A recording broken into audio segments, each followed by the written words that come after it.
Hi, everyone. We're going to get started in a few minutes. We had a huge number of people sign up, so I'm going to let them all in. Yeah, when you're on Zoom, I mean, really. Well, you better I'm going to mute everybody, and I'm going to ask you to turn off your cameras too, because we are recording this. I don't know if you guys got that when you logged in, but we had almost 75 people sign up for this class. So I wanted to make sure people that couldn't attend tonight, we'll put it up on our YouTube channel, our YouTube link. So I'll email that out to everyone after the class. So yeah, we're really excited for tonight. So like I said, I'm going to keep everybody's cameras off because we are recording, and I'll just make it easier for us to edit it later. And also, if you have questions, go ahead and put them in the chat as we go along, and I'll moderate that chat. That way Katie can concentrate on her teaching. And I just think it'll be easier because, you know, right now we have 35 people. Like I said, we had over 70 sign up. So anyway, I'm really excited about that. So I'm going to go ahead and get started. Welcome, everyone. I'm Laura Brown, an adult librarian at the Chelsea District Library. I'm really excited to welcome Katie Rothley. She is a fellow librarian. She is in the TLN network. I had the opportunity and pleasure to take one of her watercolor classes. When was it, Katie? In 2020 when you did the lighthouse painting? I think so, yeah. I can't believe it's been 10 years. So I took it over Zoom just like this, and she was offering it through the Lyon Township Library, but now she is at Northville. So anyway, if you haven't had a chance, please come and visit our Fruita in the Garden exhibit at the library. It's quite beautiful and you will learn a lot. And that's kind of why we're doing this class today. It goes along with flowers and gorgeous greenery. So anyway, without further ado, I'm going to let Katie take over. Welcome, Katie. Thanks, Laura. I am going to make my screen big. All right. As Laura said, my name is Katie, and I'm happy to be here. Thank you so much for having me, and I'm really looking forward to walking you through the steps to painting watercolor flowers. I am pretty informal in my painting classes, so feel free to ask questions throughout.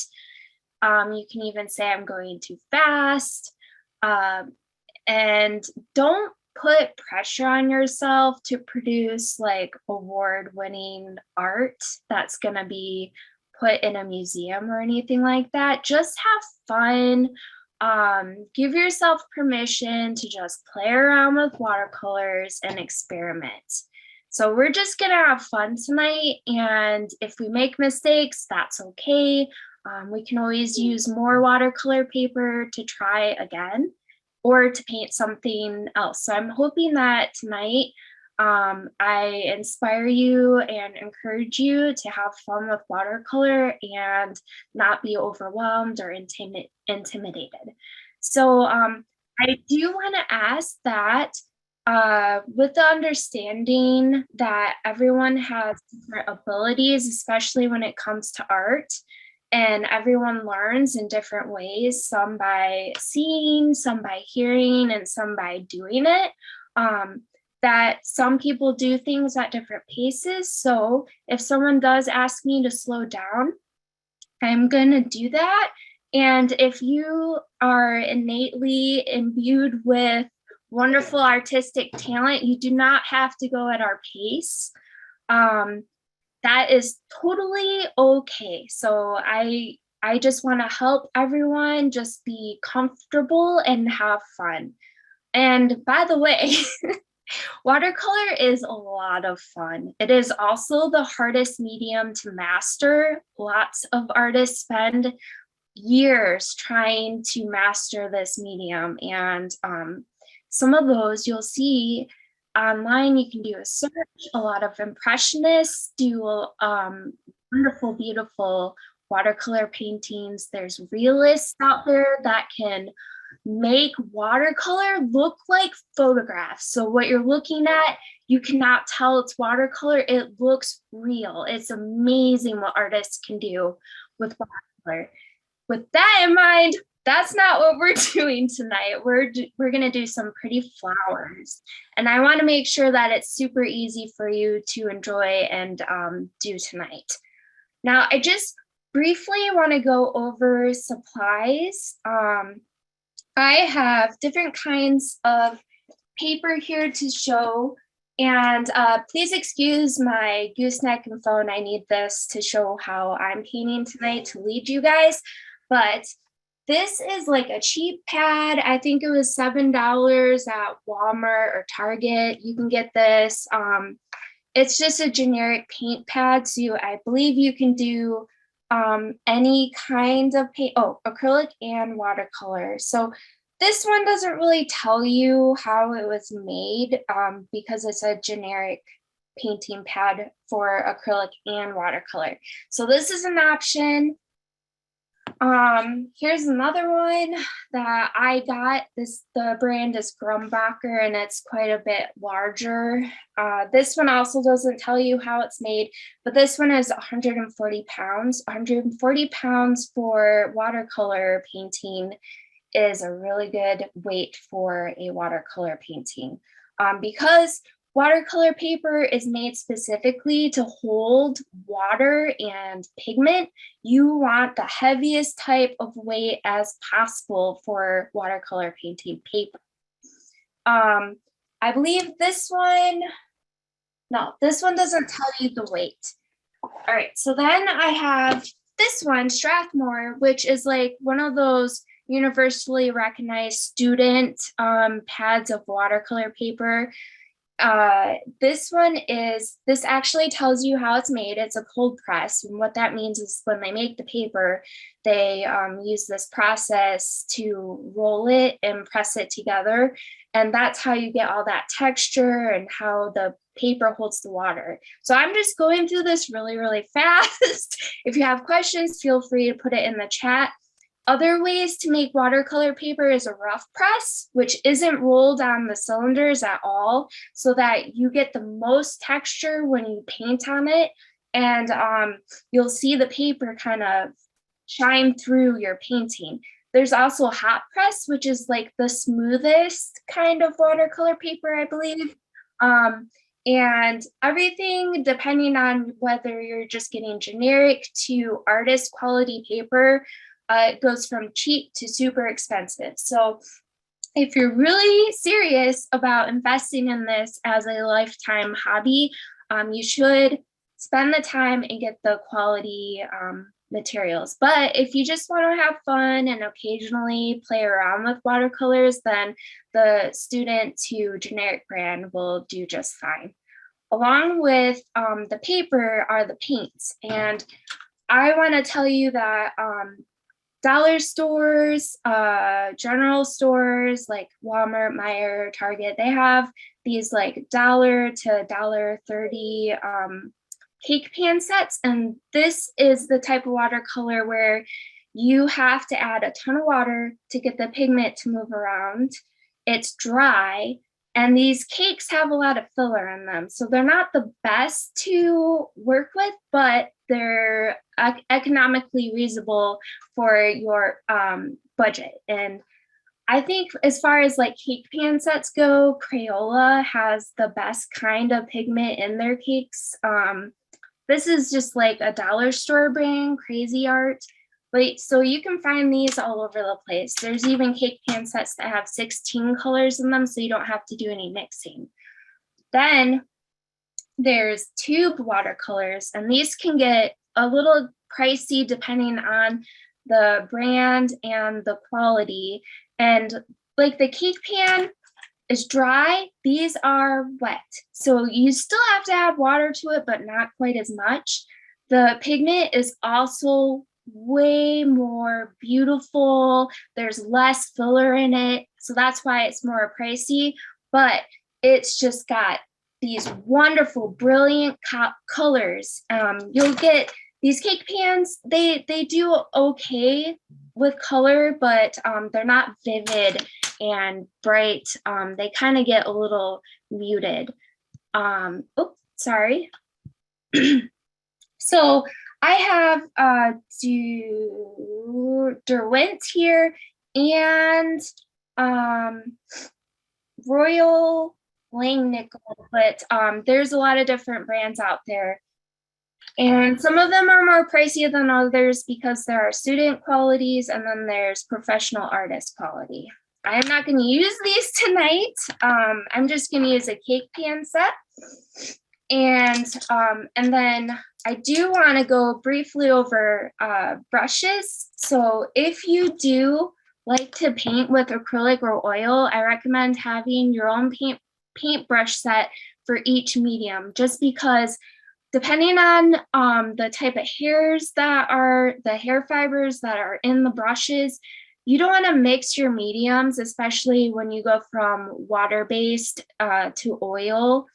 So you don't want to use the same brush for watercolor that you use for oils or acrylic paints. Acrylic paint, especially if you don't take really good care of your brushes, it gets down deep into the fibers of the brush and then leaves a little bit of residue behind. So I recommend, if you're able to, have your own watercolor paintbrush set. Watercolor paintbrushes also, this is just a generic set here of round brushes mostly, and then a flat head here. But watercolor paintbrushes compared to ones designated for acrylic and oil have longer hair fibers. And then you have your paintbrushes that do different things. So round brushes tend to hold more paint, but they're flexible because then you can do fine lines with them. You can do these wonderful curves with them. So you can have variation in your line widths. And then there's filbert, which is the rounded flat heads, kind of similar to this, but it's more round. And then you have fan brushes, so you can do some cool techniques with that. And clean your paintbrushes too. You don't have to worry about that with like the cake pan set dollar store paintbrushes, because these aren't meant to last and a lot of the hairs come out while you're painting. That's not a high quality brush, but you can just use Dawn soap. Make sure you get it really well in there and then rinse it very well to get as much pigment out of it as possible. Then all you do is you just wrap it up in some old cloth, could be like an old t-shirt that you cut strips off of, and just wrap it to keep so that the brush keeps its shape. All right, that was like a quick and dirty 101 on watercolor supplies. And I just wanted to briefly mention before we actually move on to painting that some artists like to use a hardback, and I also recommend doing this too. I'm not going to be doing it tonight. I'm just going to have my watercolor sheet directly on the desk. But you can take your watercolor paper and use painter's tape and tape it down. And what this does is it helps it prevent it from buckling. It keeps it stretched so that the paper keeps its shape, and when it dries, then it doesn't dry with the buckle too. So if you keep it taped down on all four sides, you can keep the shape of the watercolor paper. So this is just an example of a watercolor painting I did. This was not fast by any means. This is multiple layers on a sheet of paper. We can't do that tonight because you have to allow it to fully dry to add more layers to it. Otherwise, you won't get the same kind of depth in layers if you go too fast. So this is just like a clipboard, but there are like draft boards you can get. And then there's these sketch boards that you can use too. And And then afterwards, if you're interested, you can mat it and frame it too. Just depends on whether you want to keep the painting or not. Believe it or not, a lot of artists, including myself, tend to go through like 100 pieces of or paintings before you actually get that one that's like worth anything. So that should let you know that it's definitely a practice and it definitely takes patience and time. All right. I'm gonna switch to my phone so you can see what I'm doing. I want to explain a technique real quick before we get started. And this is, if you have a ruler and a pencil nearby, this is a handy technique to use if you're not such a great drawer and you want to, some assistance with figuring out where to place lines to make the photo. So hold on one second. Also, I have pets, so if you hear any dogs whining, I have kicked them out of this room, and so they just want to be with me, but they tend to make a lot of noise, so I kicked them out. Is that picture one of your dogs, Katie? Yeah, yes, it is. Very cute. All right. This, hopefully you can tell, this is the actual reference photo that I painted that picture from, and it has a grid on it. Now, the painting paper here and the photo, reference photo, is the same size. So I just had to do a 1-to-1 ratio as far as where to put my markings. I didn't have to do any math. So if you end up with a small photo and you can't see it, Is there a way to spotlight that one instead of yourself? You could see it, but it's not the main speaker one. Okay. Let's see. It's not pinned. Excuse me, here, let me pin it. There you go. Sorry about that. Thanks. Yeah, now it's pinned. Okay, good. Thanks for doing that. All right, so I'm sorry, I didn't realize you couldn't see it, but also the grid was done with pencil, so hopefully you can see it through the computer screen. You want to make sure your grid is screen share my phone. Oh, I think, yeah. Can you see it now, Sue? Can everybody see it as the main? Okay, everybody pin it themselves, I guess, is what they're saying. Yeah. okay. Yeah, I apologize. You know, technology, woo, fun. No, I think it's just, yeah. So if you go into the upper right-hand corner, you'll see the 3 dots. And then you should be able to pin it. Yeah, right, Rowan. Should be add pin. Let's see. Everyone able to do that? Okay, I think you're good. Yeah, and you can see the grid lines too. Oh, good. Okay, awesome.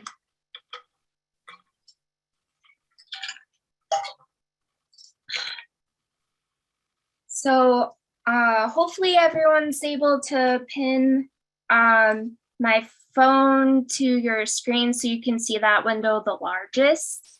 Great. Okay. So if you have a reference photo that is smaller or bigger than the sheet that you'll actually be painting watercolor on, then you have to do a little bit of math so that it's a matching ratio of, you know, surface area to how big your paper is. It's kind of hard to explain, I'm so sorry, but if you keep them the same size, it's the easiest. But what you do is you just do a little math. You break up the image into exact size squares, and if you do a very light,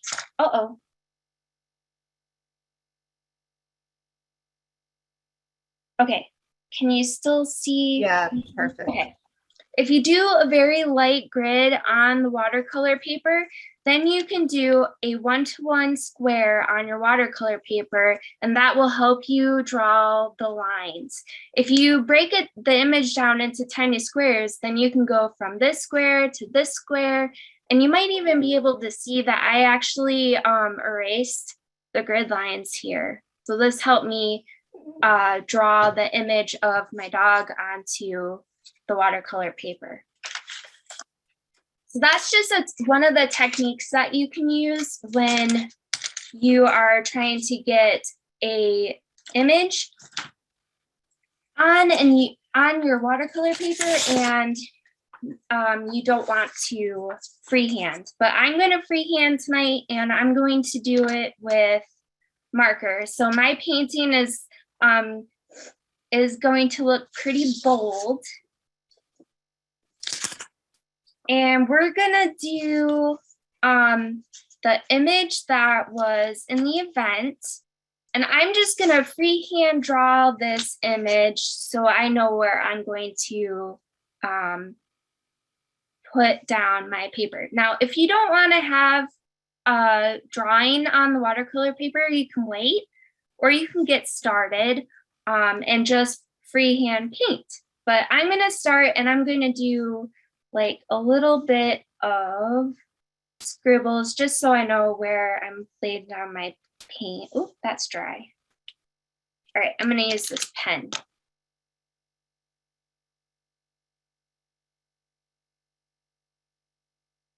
So I'm starting here with the flower middle. I forget what that's called.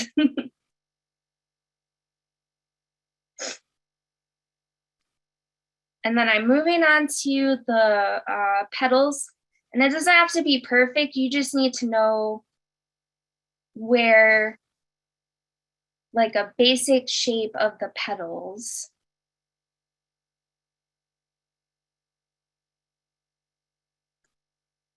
You can also use your pencil or pen to kind of get the dimensions or how long something is. And if your image is the same size as your paper, then it's pretty much a 1-to-1 transfer, and that can help you with the length of the petals.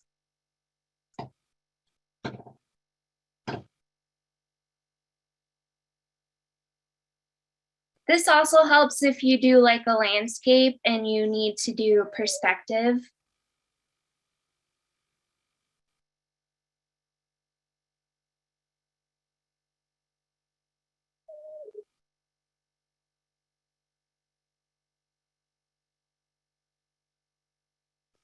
Okay, so I just did the petals in the middle of this flower here.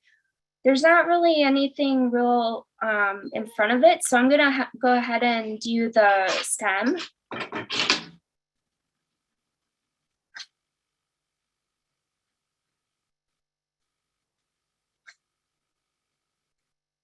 And then I'm gonna move on to this flower here. Oh, you may not be, let me move this over so you can see it.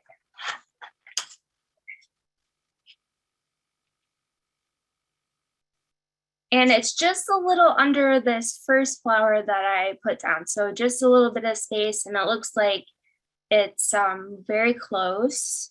So the petals are gonna be about here.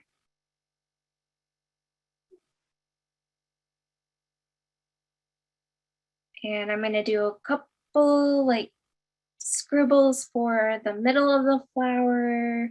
And it doesn't have to be exact, it doesn't have to be perfect. And then I'm gonna move on to the basic shape of the petals.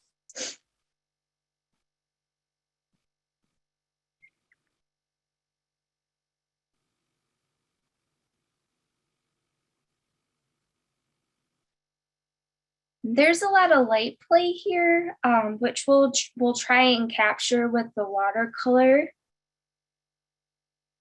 So this artist actually used the watercolor painting to get the like dips in the petals, the play of light on the flower.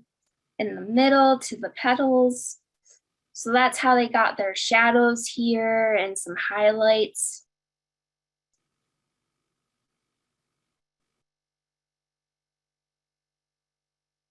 And I don't have a pencil, so I can't erase anything.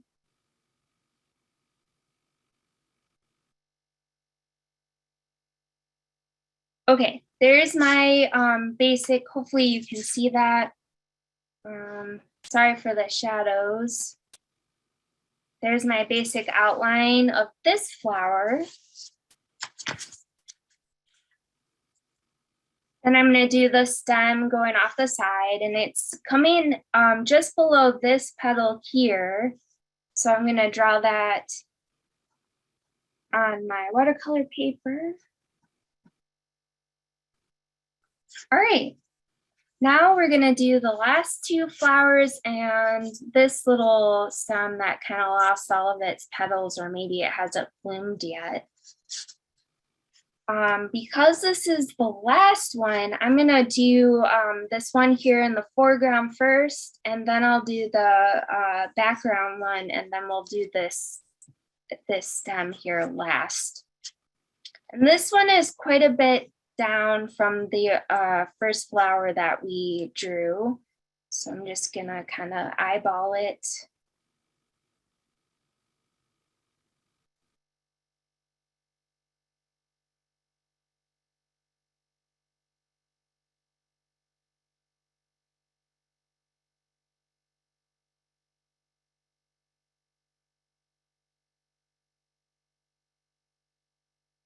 And all of your sketching lines they really don't need to be full and complete. We're just kind of putting down guidelines for where we're gonna lay paint.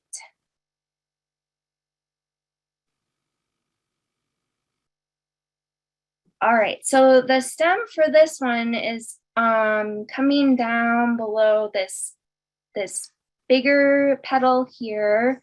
It's kind of in the middle. And your flower does not have to look exactly the same as the reference photo. And your stems don't have to either. You can play around with it. Okay, now we're gonna move on. Hopefully I'm not going too fast, but we're gonna move on to this flower. And what I like to do is, because the petals are close to this, the middle of this flower here, I'm gonna start there just so I get the proper placement of that flower.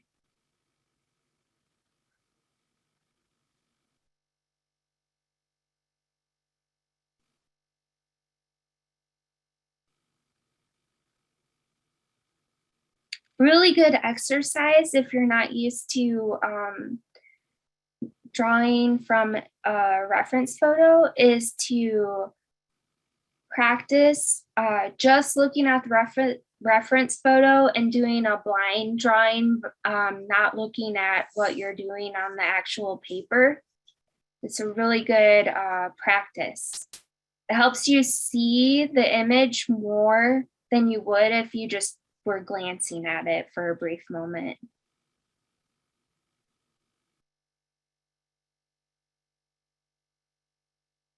Okay, so I have like a basic sketch of where that flower is gonna go. And now I'm gonna do the stem here.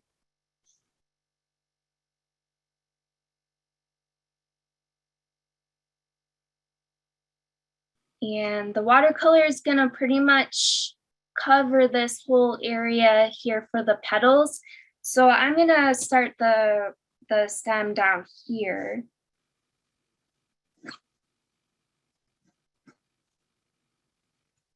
You can also kind of press very lightly with your pencil on the paper and bring it up from the surface of the paper. But if you go in the same line motion with your hands, then you'll be able to tell where to start it up after and put it back on the paper to get that line that's interrupted, but it doesn't look like it's broken.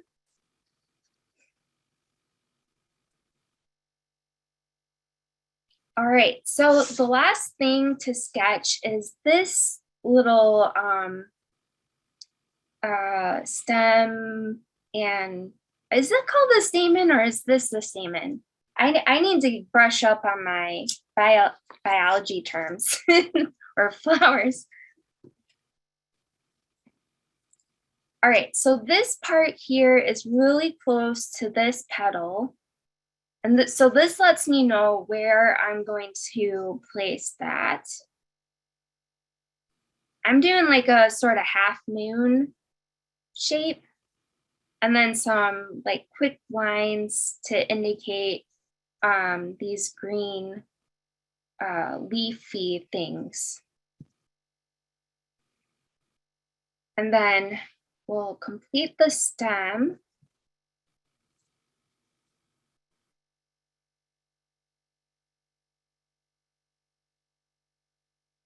And it kind of peeks in and out here for with the flowers in the foreground, because this is the furthest object in the background.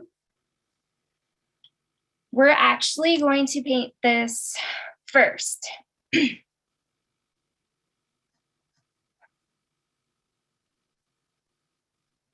Okay. Let me adjust this real quick so you can see the reference photo and my painting at the same time.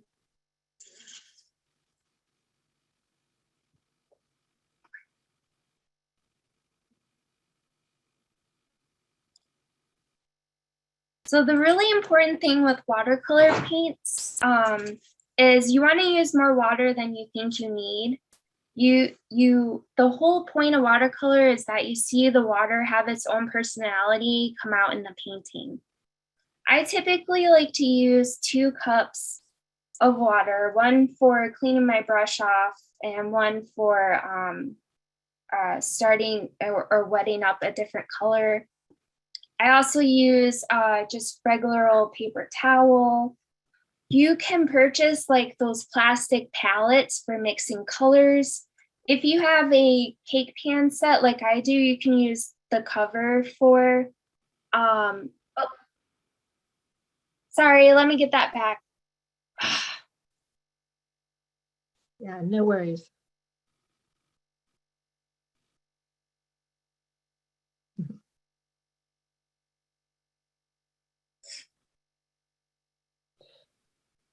There you go. Okay. Got it. Okay. Here. This doesn't usually happen. I'm so sorry, guys.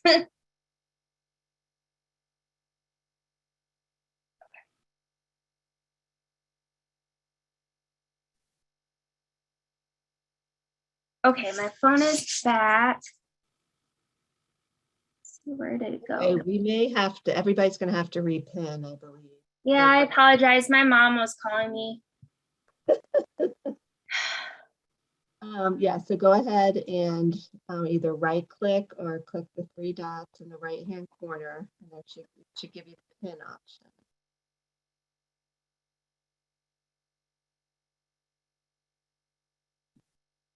Did my phone change names? I know, now I don't see your phone either. Oh, it's connecting again. Okay. All right, well, if that's going to be an issue, I'm going to use my laptop here. I thought I was being all high tech and everything. You are.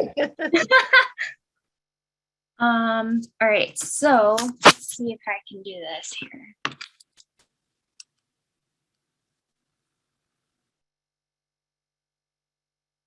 And I'll pin this. Only thing is it's upside down. Let me see if oh, my phone is back. Yay! Okay.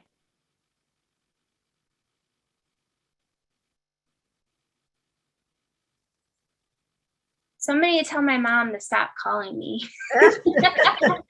What's her number? I'll text her. Okay, here we go. Add pin. And see if I can. Okay, there you are. All right. Okay. Okay, now, all right, so the most important thing is to use more water than you think you need. And for this, if you only have one brush, that's okay. You can use the same brush for all of it. I have a couple different ones. Bigger brushes hold more water, so you can use that to cover more surface area. And then the smaller and finer the brush, that is actually meant to do detail, like fine details. So use that one as one of the last brushes that you'll use when you go to paint. All right.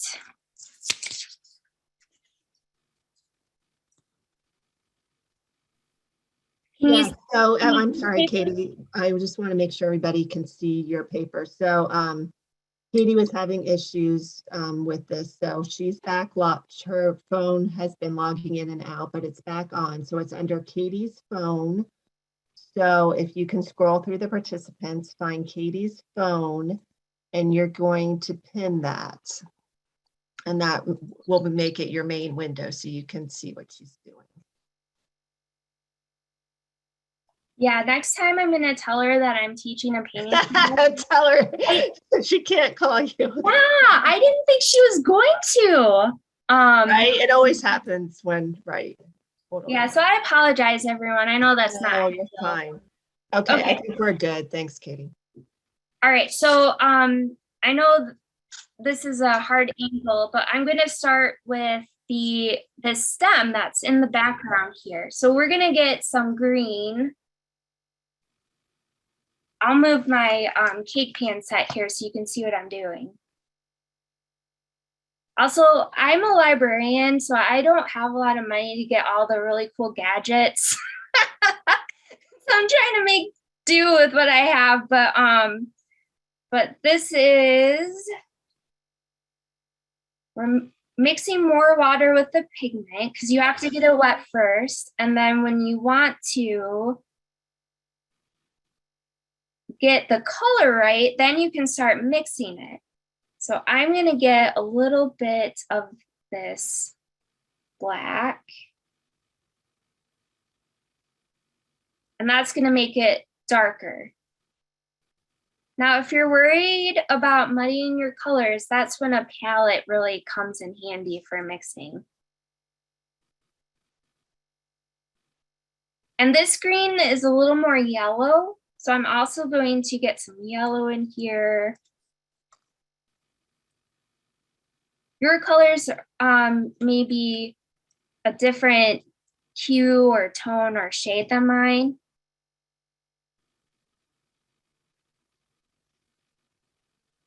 So what I'm doing is I'm using the green here, adding a little bit of the black and adding a little bit of the yellow to get the color I like.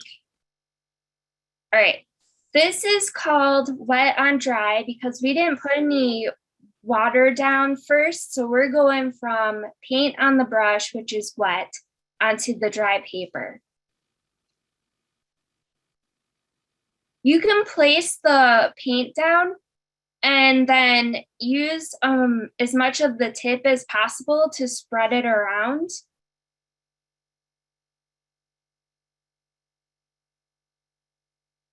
If you've ever taken an art class before, they always tell you to work from the background to the foreground.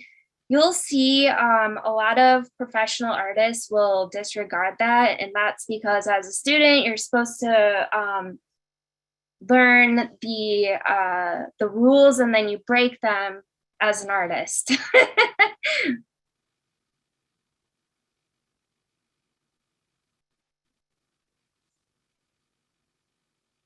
All right, so the longer you go without adding any more pigment to your brush, the lighter the watercolor is gonna get. Another really cool technique is lifting and this is on that handout that was emailed to you. What lifting is it's removing pigment from your watercolor painting if you put too much down. So I'm just going to give you an example here. I have a piece of paper towel. You can use a sponge. You can use a napkin. And I'm just going to lightly press it down, so I don't get these pools of water and watercolor on my paper. Especially since, you know, I did not tape this watercolor sheet down to any hardback surface. So that's lifting.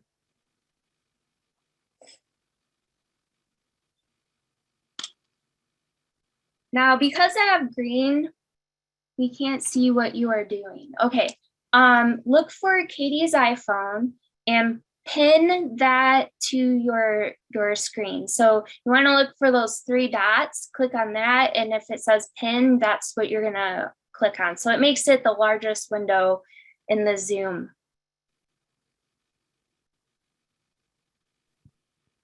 Can everyone else see? I've had 2 people say they couldn't, but I think everyone else.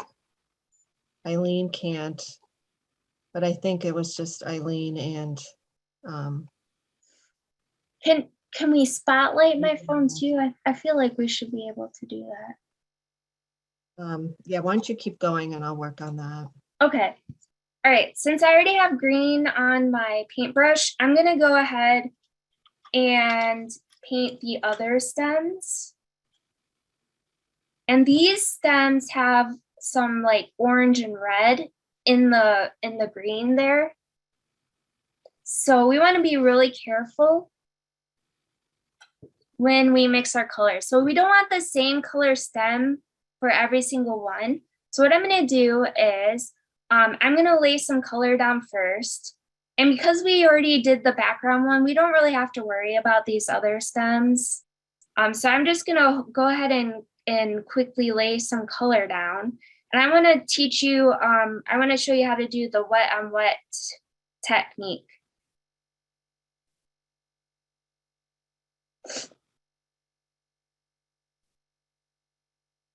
So if it seems like I'm moving really fast, I'm just painting with the colors I already mixed from the first stem.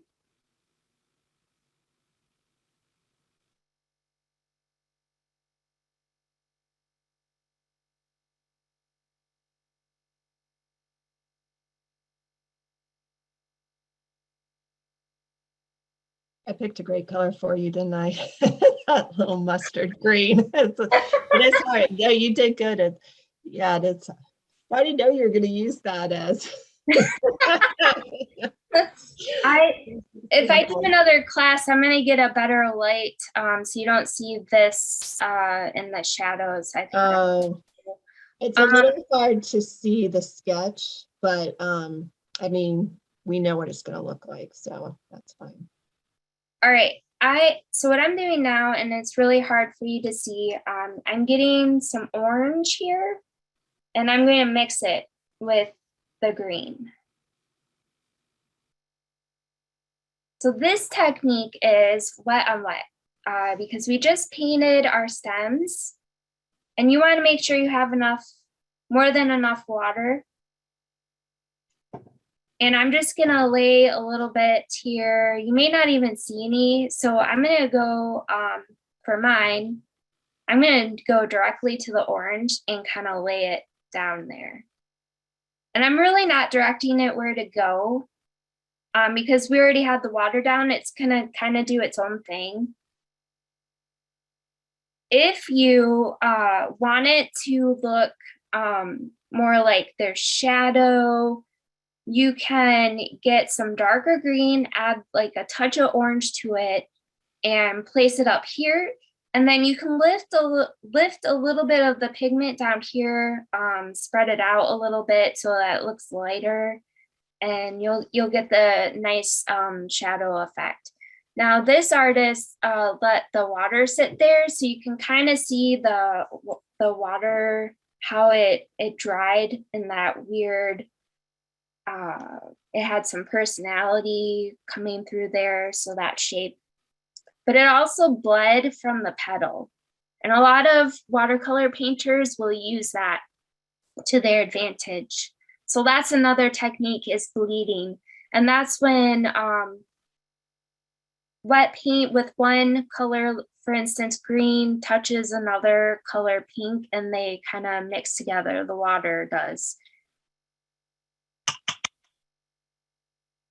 I'm going to use a little bit of red here. I'm going to do this stem over here. And I'm just mixing it to the green I already had. I like to use whatever I'm already mixing a lot. For me, that's just that's a style of painting I do. And I do that with acrylic too. So I'm using as much of my paint as possible. All right, so I'm just doing like a very light line on this stem because I want to have some kind of cool shadow there. You can do more yellow and orange to your green and have it look similar, like this burnt umber, burnt Sierra color on the picture.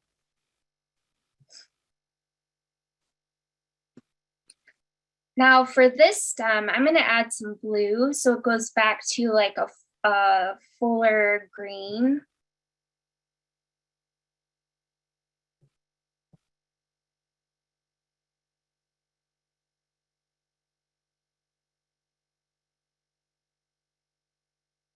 And I'm going to get some black here.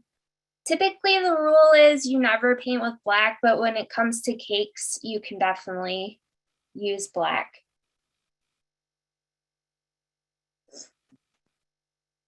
Honestly, with the cake pan sets, you can never have too much black.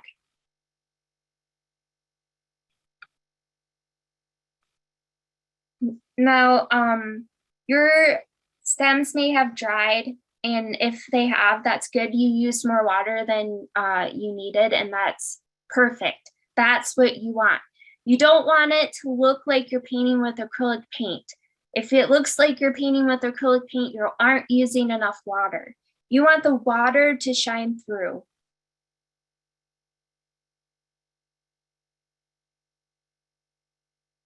And let it like flow, because that'll give the painting some cool characteristics.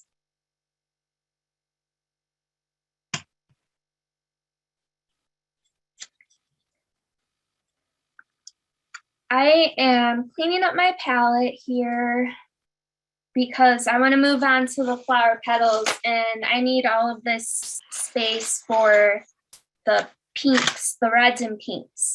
So I'm just going to wipe this off. The awesome thing about watercolor paints, especially and when using cake pans, is that because it's water-based, it's easy to clean up. And you don't really have to worry too much about it staining your clothes. I'd still recommend wearing like an old button-down shirt or an apron or something, especially if you're using the tube watercolor paints. But with the cake pans, you don't really have to worry too much about it.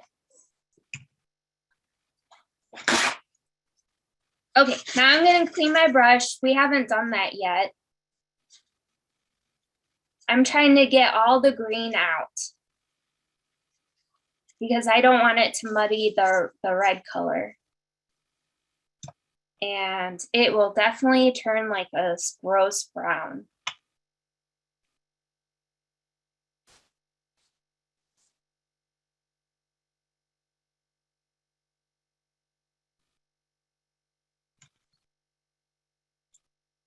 All right, so we are gonna do the smallest flower first because it's kind of in the background here.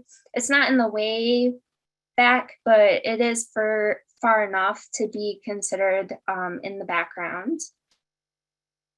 And I'm going to get some red.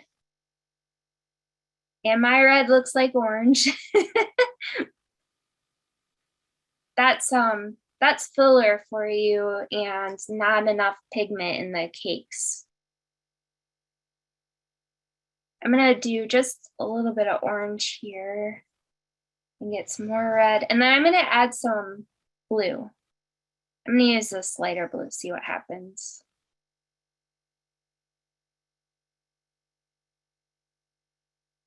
Actually, I'm gonna use both blues, just, oh, that was too much blue.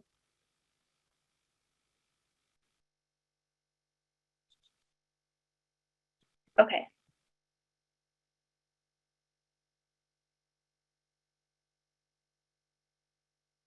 Now I'm just gonna add more water to this color and we're gonna lay some paint down. Now this person, this artist used, I think, just a little bit of stippling here because you can see some dots and they're not all connected. I'm gonna lay some little like dabs on here so I can hopefully mimic the same effect. And then I'm gonna do some stippling, so just a couple like dots.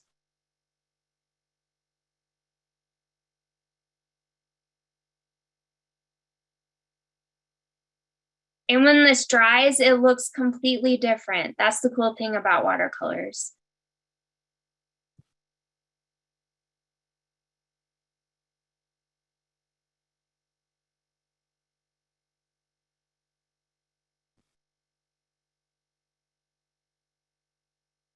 Okay, so I'm done with the middle of my flower.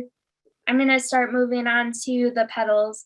And what I wanna do is lay as much pigment down as close to the middle as possible without touching that because that's still wet. I don't want that to bleed. So I'm just gonna lay some color down here without touching it. We'll make it touch later.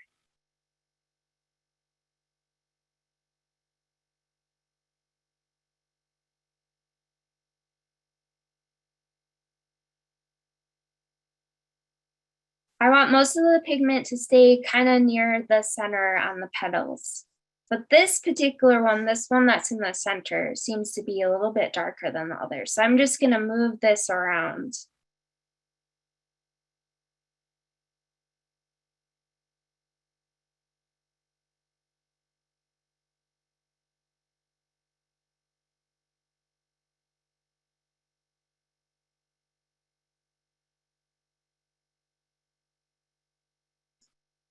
All right, if you let that dry, you can go back over that later and add another layer.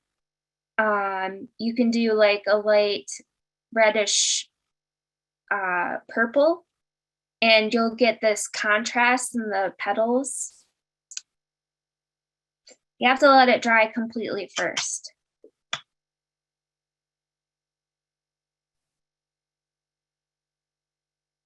Katie, do you ever use anything to help the drying go along, or does it have to naturally air dry? No, it doesn't have to air dry. You can use a hair dryer if you want to. The only thing you have to be concerned about is how close you hold the hair dryer and if it's gonna splatter. Because if you have a lot, for instance, this isn't the best watercolor paper here, so it tends to pool in areas, especially since I don't have this taped down. So if you have the little pools of water and you use a hair dryer and the force from the air is gonna make that blow around and it'll mess up your image. So you just have to hold it a distance away.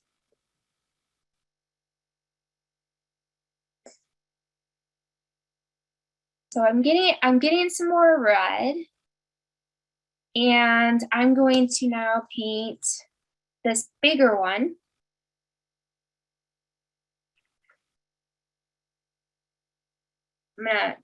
Let me move this so hopefully you can see. And I'm starting, I'm gonna do the petals first this time, and I'm gonna start near the center. And I just wanna place most of the pigment down there first. And then you can push it. You can add more water. Oh no, okay. That was my mom again. Okay.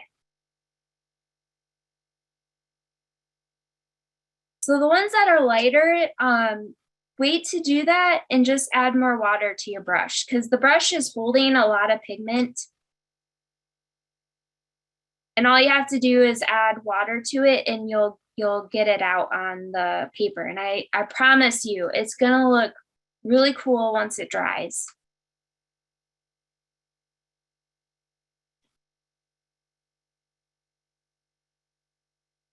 And if you hold the brush at different angles, you can paint with like the tip to the side of the round brush, and you can do some really cool effects with it. It's really neat. So depending on how you paint, use your paintbrush and how you hold it and angle it, that's another technique.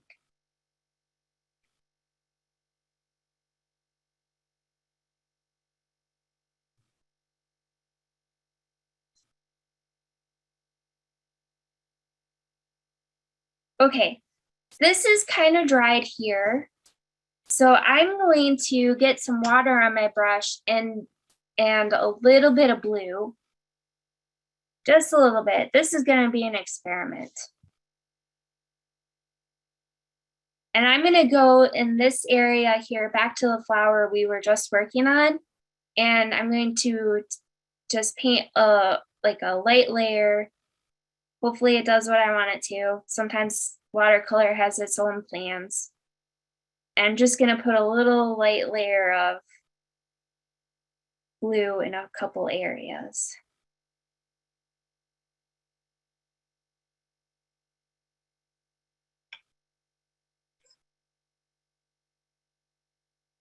I'm using the wet on wet again to get some more red back in there because it didn't turn out the way I wanted it to. Unfortunately, that happens with the cakes.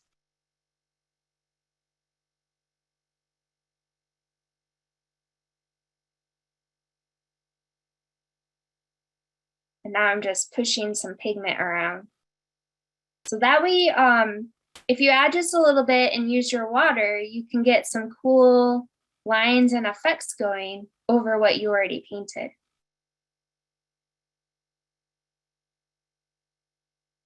This middle part is still wet. I'm going to wait for that to dry before I do anything else there.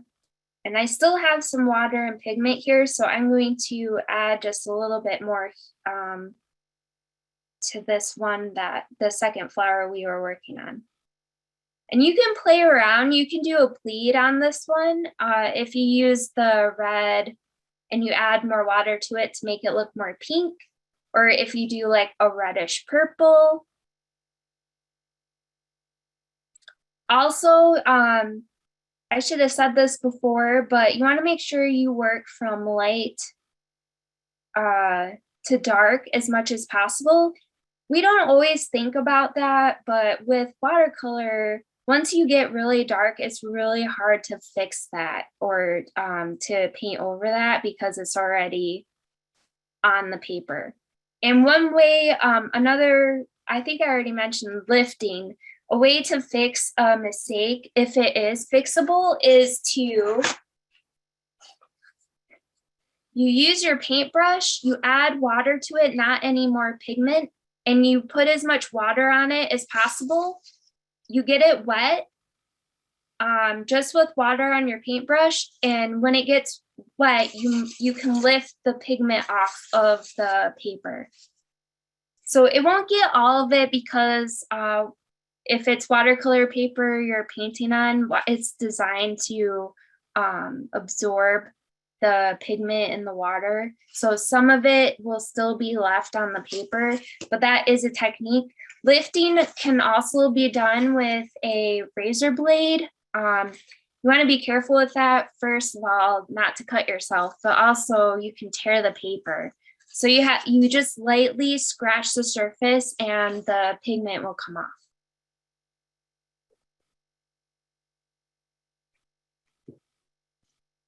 All right, I'm just getting some more red. I'm a little limited by what these cakes can do as far as like what are the pigment. I'm gonna move on to this flower.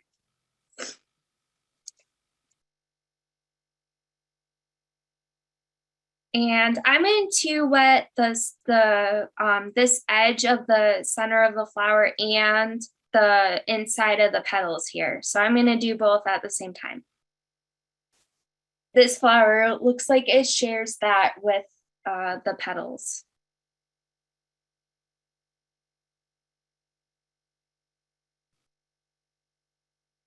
I'm also going to wet this tip here of this particular petal because it's a lot darker than the others. And the only reason why I'm mentioning that is because it holds more pigment.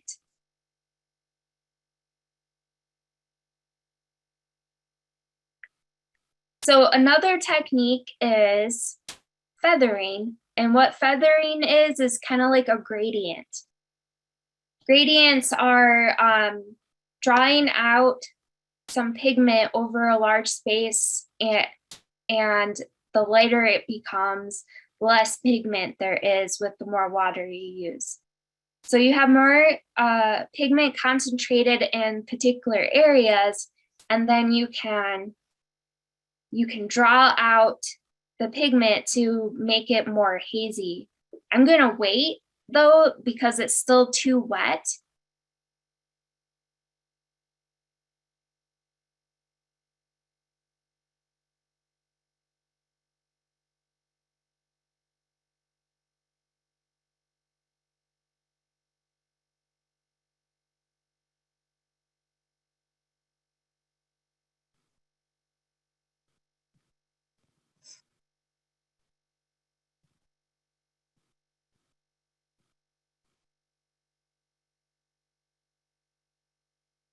So here I'm using the bleed. These two lines touched and it moved some pigment.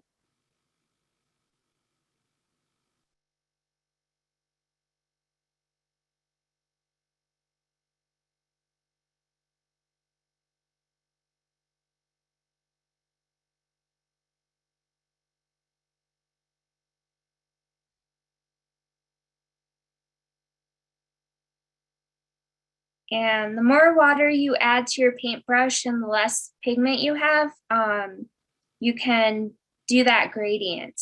So you can go from dark to light.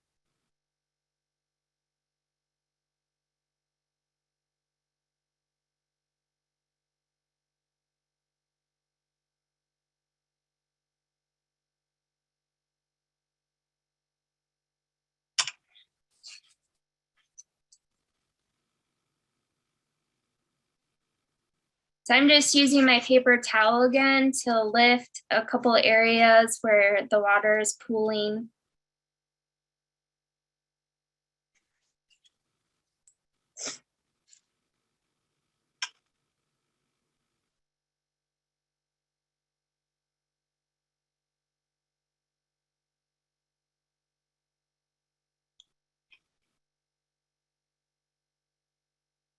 I just got more pigment on my paintbrush and I added more water, and I'm going to fill in the rest of the center here.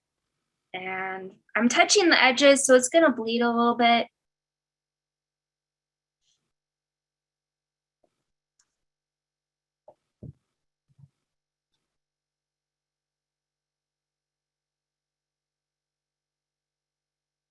I'm gonna do that also with this, the second flower we painted.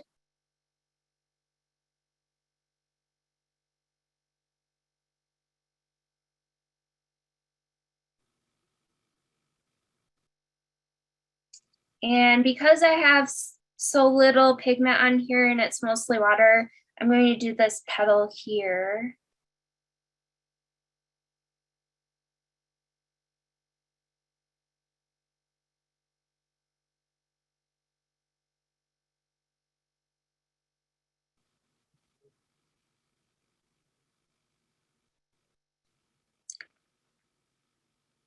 Oh my goodness, it's been an hour already. I know, time flies when you're having fun. Yeah. Okay, we have one more flower. If no one's in tight schedule and has to leave, we'll do this last flower here. We did not do a background. Normally you start with the actual background and you lay a wash down first, but we didn't do that. Just in the interest of time and being able to paint the actual flowers. So this one, you can definitely see more of the water shine through in the painting. So you want to make sure you have enough water on your brush and try and get as much of the pigment out in the center of the flower and the tips where it's connected to the petals.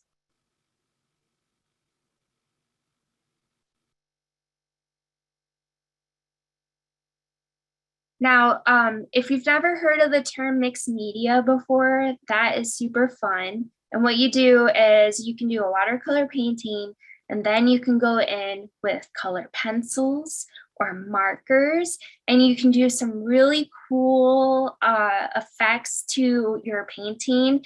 And you can do some fine details. You can do cross hatching. And if you're not familiar with what cross hatching is, I'm going to ruin my picture here. But cross hatching is doing lines like this. That's hatching. And then you do across lines like that. That's cross hatching.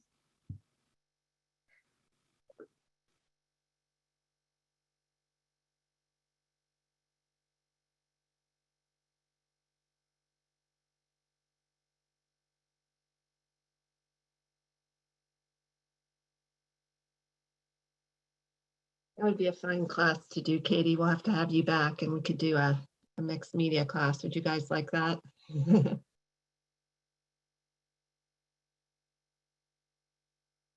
Yeah, that would be fun. I've done oil pastels and color pencils. Oh my goodness, everything is so much fun. Might need more than an hour though. Yeah.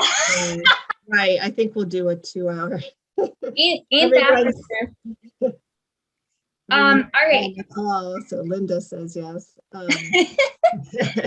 Well, part of it, especially with watercolors, is waiting for it to dry. I mean, it seems like it takes longer when you're watching it and you're impatient and you want to move on to the next layer. Unfortunately, patience is the name of the game with watercolors, but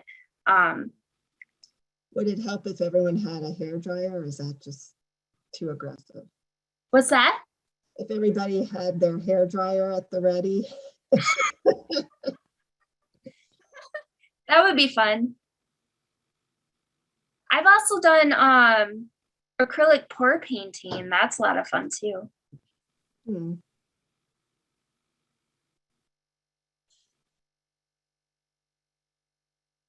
All right, so I'm just going back into areas where it looks like it's dried, but it's kind of it's fooling me into believing it's dry, but it's actually still wet. So I'm getting some bleeding here in the top of this flower.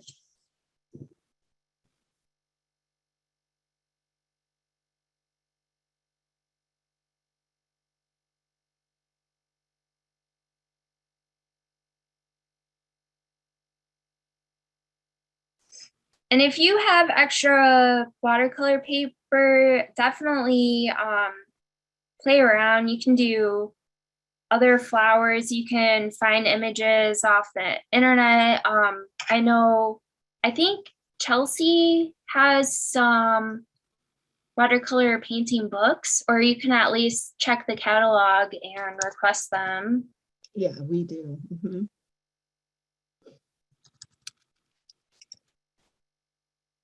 Katie, can you talk a little bit about the paint? So you kind of showed us that we need professional paint if we're serious about. So they're pretty expensive, right? If you get one of the tubes, like how much are the tubes? And like if you were just getting a starter set, how many would you just get the primary colors or? This is kind of a starter set, and honestly, these are like the smallest tubes possible that are out there. I don't remember how much I paid for this. I think it was like close to $35. Oh, that's not bad for the whole set. Yeah, there's a whole set. So it's better to just buy it as a set then. Well, you can, or you can get the primary colors, which is what I did with this Derwent Academy here. I got Also, I have to let you know, if you're not familiar with all the names for the colors, they are crazy. Like, this is not just red, it's crimson red. This is not just yellow, it's cadmium yellow. And this is ultramarine blue. There's like all these different kinds of red, yellow, blue. But anyway, primary colors are colors that you have to have made for you because you cannot mix them. So that's red, yellow, and blue. Then you have your secondary colors, which are orange, green, and purple. And you can just buy those pre-mixed, or you can have fun. I could even do like an entire class just on color mixing alone. But yeah, that you can always just look up a color wheel online and take a look at that, because that tells you how to make your colors. And then, you know, white and black. But typically when you do painting with the tubes, you really don't need a lot of black. When I was in school and was painting daily, I had tubes that were this big and they were expensive. But the advantage to those tubes were the colors were vivid. They were so beautiful. They were not mute like this. They mixed perfectly. So when you mix your like economic cakes, it turns into this like muddy, what's that? Oh, I just said cheapo, cheapo dollar tree. Yeah. Well, if you're gonna use a cake, and there's nothing wrong with using the cake, Crayola has the best watercolor cakes. They actually, like, I don't know what ingredients they put into their filler, but when you mix that, it actually looks like the color you're expecting to get and not mud. But but yeah, so Crayola is the best for your budget watercolors. And then, you know, you can get these at Walmart or Michael's or art store like Blick. They will have everything from like the lower level student grade to the completely professional grade, which are in the big tubes. The nice thing about Michael's is if you watch for sales or buy one, get one 50% off, that's the great way to go. Oh yeah, that's definitely good advice. Thanks for saying that. And if you're a teacher, you get a discount too. And then can you just talk about the brushes again real quickly? I know we're running way up over time, but I know you had a huge number, not huge, but you had several brushes. If you just had to pick like 3, yeah, like, right, just to get different sizes, I guess, different points. Yeah, for the brushes, if you plan to invest time, energy, money into painting, get some quality paintbrushes. And I recommend, if you're going to do watercolor, you want to make sure you get the actual brushes that are longer. So watercolor brushes have more hair fiber, they're longer, not like these. These are pretty short as far as paintbrushes go, but and you can tell when you're looking at them. Sometimes the stores have them separated or they'll label them. They're basically all the same, but the watercolor brushes are just slightly longer. And that's because they're meant to hold more water and pigment. With acrylic and oil painting, you don't need the long fibers because you don't use a lot of water. You don't need the brush to hold water. You need it to hold the actual like medium paint that acrylic and oil is made with, and for it to come off the paintbrush onto your canvas, because you want that paint on the canvas, not on the brush. And with watercolor brushes, it holds the pigment, but it holds more water, and that's the whole point. Okay, good to know. And cheapo brushes when you're painting with them. I'm just gonna set this down. Cheapo brushes when you're painting with them, they fall apart really easily. Like this, I forgot the name of this. There is a name for this where the metal part holds the fibers and connects it to the handle.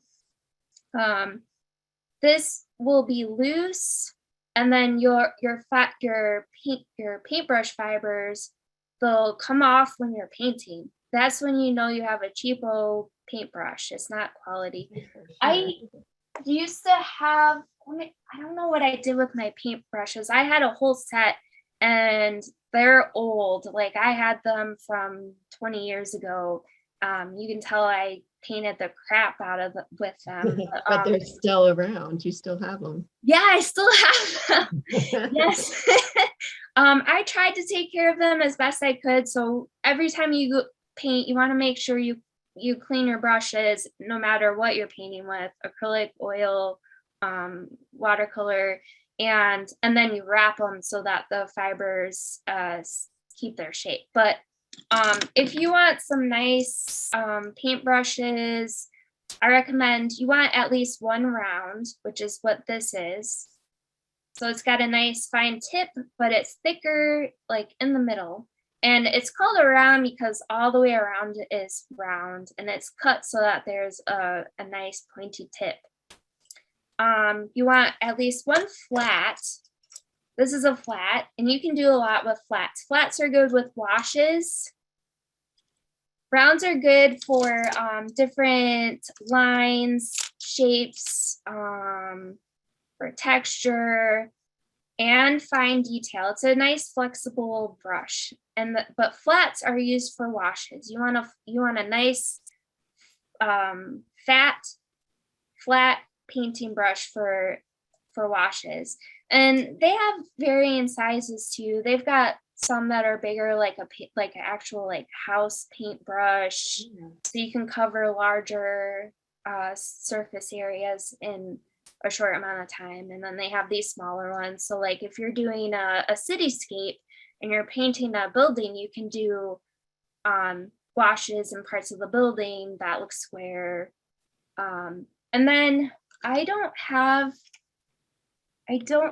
there's other brushes. There's a fan brush, there's a filbert, which is like this round, it's a round version of the flat. There's a very, very thin paintbrush. That's for like super fine detail. I forget what that's called too. I'm sorry. But all right, we're going way over. So thank you so much, Katie. We learned so much. Does anyone have any quick questions before we let Katie go? We definitely want you back, Katie. So this was fun and we had great response. So yeah, I can't wait to get my watercolors out. Yeah, I can do a class on acrylic, gouache, I think, and tempera paint, just because those all are dry. They dry faster. I will not do an oil painting class just because oil paints are a little toxic and they take a very long time to dry. So I'm always happy to advise when it comes to oil painting, and they are definitely a fun paint medium to use, but you need a dedicated space for that, and then definitely some ventilation, because my lord, winter time. oh yeah, seriously. I wish we could even do printmaking. I like doing that too. That is so much fun. But unfortunately you need acid. And we don't have a studio, so there's no way to do that. But I had a lot of fun, and I hope you guys did too. So thank you so much for attending tonight. And thanks again to Laura and Chelsea District Library for having me. Yeah, you're very welcome. Thank you, Katie, so much. Thank you. Bye, Oh, you're everyone. welcome. Thanks, everyone. Have a great night. Take care. Have a good night.